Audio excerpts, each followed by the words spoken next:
जी fourth step है हमारा deduction.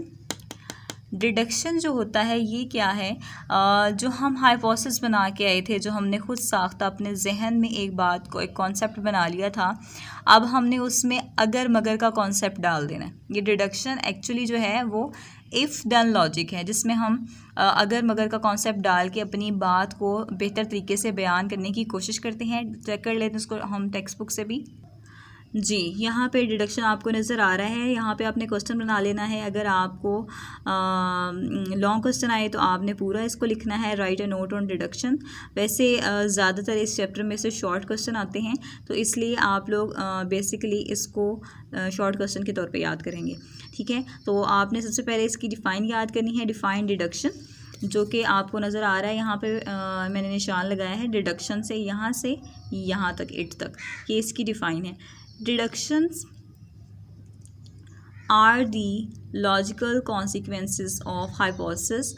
Deduction में हम एक लॉजिक बनाते हैं, जो हमने हाइपोथेसिस लेके जिसको हम आ रहे हैं उसको हमने एक लॉजिक फॉर्म में ले आना है, एक अपने जहन से और कुछ किसी और की बातों से या किसी और थॉट से उसको मिला के हमने एक सीक्वेंस बना लेना है। फॉर दिस पर्पज़, इस मकसद के लिए, hypothesis is taken as true. हम इस मकसद के लिए करते क्या हैं कि हाइपोथेसिस जो हमने बनाया था, जो कि एक्चुअली सच नहीं भी हो सकता, मे बी वो सही हो, लेकिन हमने यहाँ पे डिडक्शन में सोच लेना है कि ये ठीक है, ये बिल्कुल हमारा हाइपोथेसिस बिल्कुल राइट है।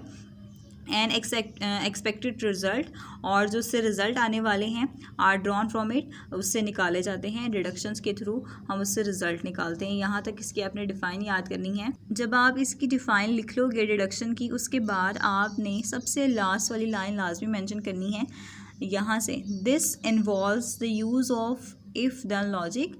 यानी कि इस जो ये वाला जो हमारा डिडक्शन का कॉन्सेप्ट है, हमने इसमें इफ़ देन लॉजिक इस्तेमाल करना। अब ये इफ़ देन लॉजिक क्या होता है? मिसाल के तौर पे अगर हम कहते हैं कि जितने भी परिंदे होते हैं उन सब के विंग्स होते हैं, पर होते हैं, तो अगर हम आम सी कोई चीज़ देख लें जैसे कि स्पैरो है, तो अगर हम ये कॉन्सेप्ट करें अपने जहन में कि if all birds have wings so sparrow is a bird, कि अगर जो जितने भी परिंदे होते हैं उनके पर होते हैं, तो स्पैरो जो है उसके भी पर हैं, तो इसका मतलब ये हुआ कि वो भी परिंदा है। तो इसमें आ गया ना इफ़ एंड देन का लॉजिक।